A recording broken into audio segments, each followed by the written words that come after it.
Great news, guys. Government of Canada is giving away work permits to people. Now, you were just commenting on my previous video saying that, well, Igor, there's huge unemployment rate.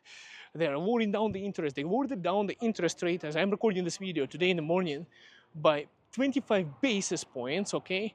So it means that we are probably entering, or maybe already are, in recession here in Canada. So now with all of these things, that they're lowered down the interest rates because of the high unemployment rate in Calgary.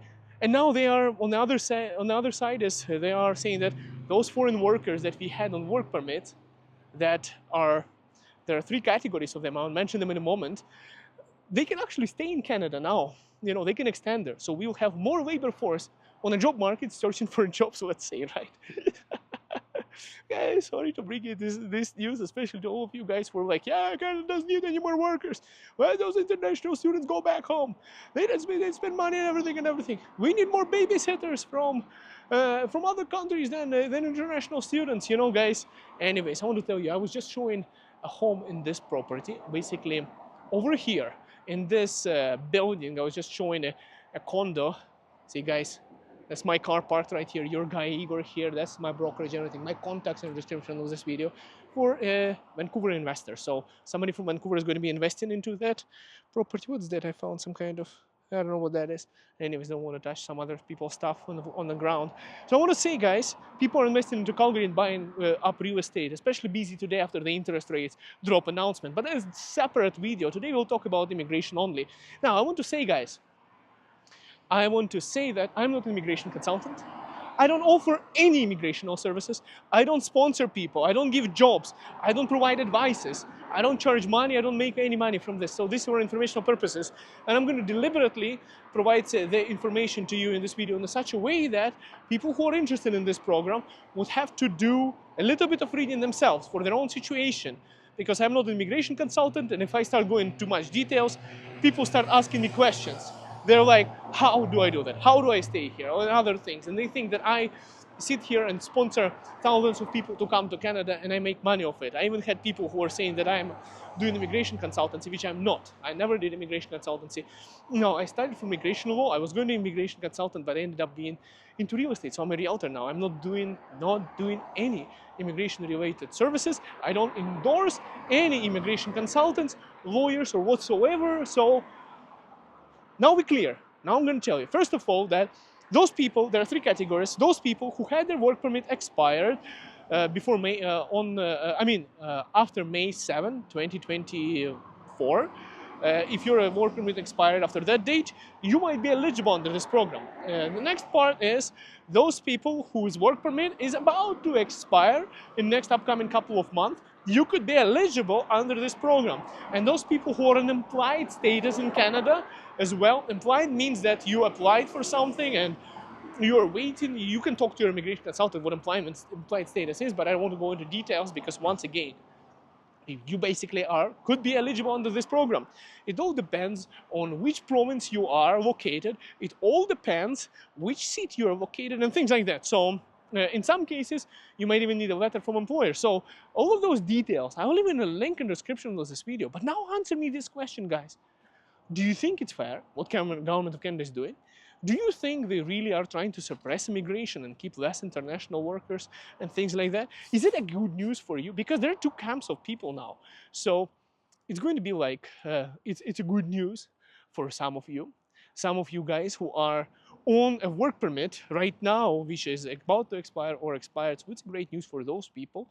And then there are some people who stayed here for like 20, 30 years, like old hardcore immigrants who are like, like not even born in Canada, who came here probably from the same stream as you are, like as me, for example. I went through as an international student, and it would be like such a hypocrisy for me to come out and start saying that, we need to limit the immigration. We need to limit how many people are coming and things like that. So in that way, that's why I cannot say negative things about that, because I would be like one of those old guys who like it's literally, it's literally, okay, I went through this door of immigration, I got my immigration done, and now I want it closed. Because I'm selfish like that.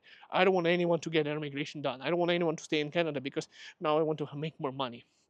Because I want more jobs. I want more economy. and screw them, right? So I'm not one of those people. So that's why, sorry guys, if I do not agree with certain things, you know, uh, I would say that I don't agree. Like, I have a flag like that on my backyard too, Canadian flag. I'm really proud to be Canadian.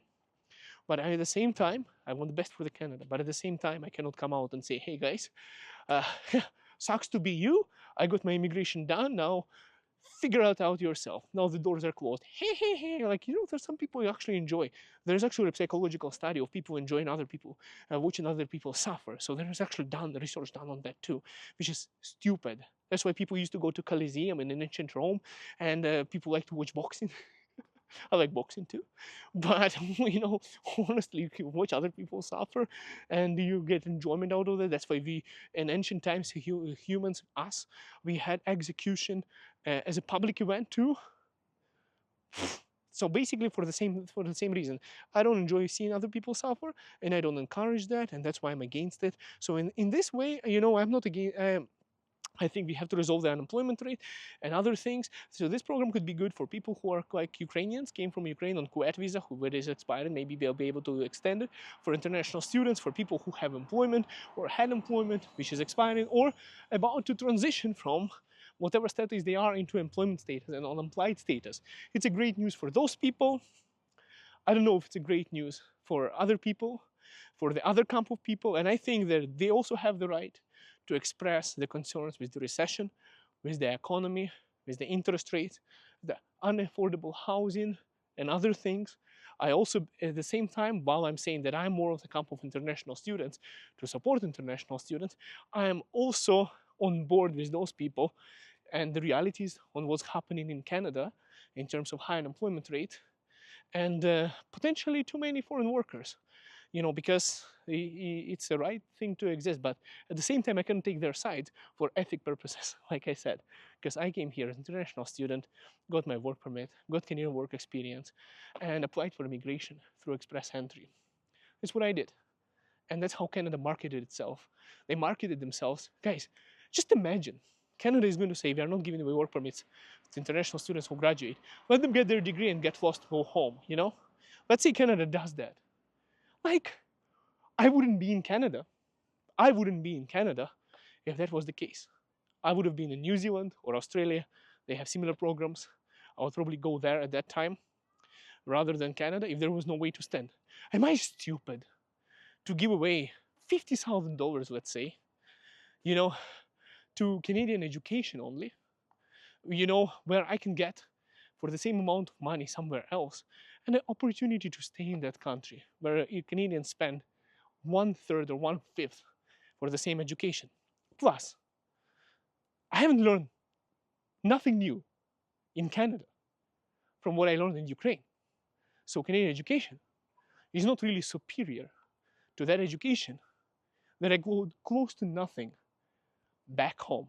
So it's going to take a lot of money out of Canadian economy as soon as that proposition there in terms of better future in new country is going to be off the table. And what is the alternative? People are saying we need diversity in Canada. People are saying we need diversity visa in Canada. You know what diversity visa in Canada is? I'm going to make fun of my own people. I'm Ukrainian, okay? So I'm going to make fun of Ukrainians because I'm Ukrainian. I can make fun of my own people. So screw anyone who is not happy about it. I'm not allowed to use other people because, people are going to say I'm racist or something like that.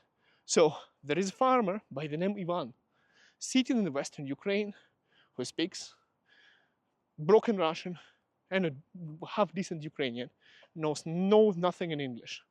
And just like everyone in Ukraine, once a year applies for diversity visa in the United States and they get selected. Now this farmer one picks up his bag and he's like, I'm American now. I'm going to America.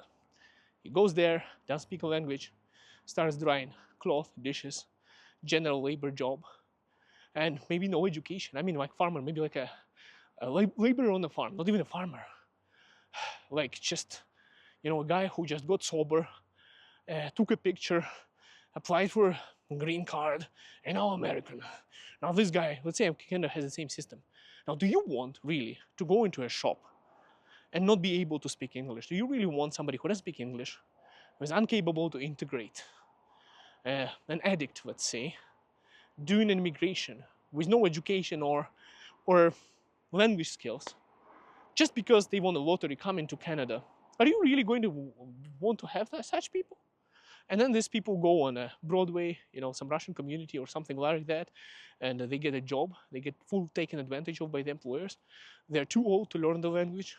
They are too uneducated to learn new skills and haven't now developed those skills. And they just came here because of diversity visa. Do you really want that visa? Or do you want someone from India? Yes, from India, let's say.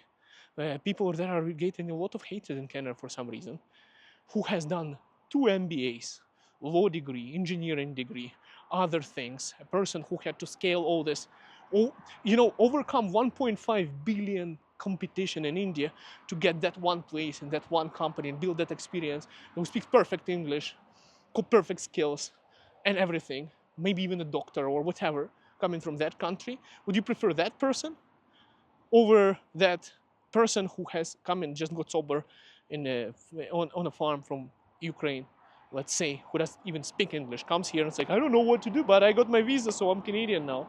So what would you prefer more? Let me know in the comments down below, and please don't be no hate. No hate. I could substitute these two cultures with any other cultures and still ask you the same question. So let me know. Thanks for watching, and we'll see you soon. Bye for now.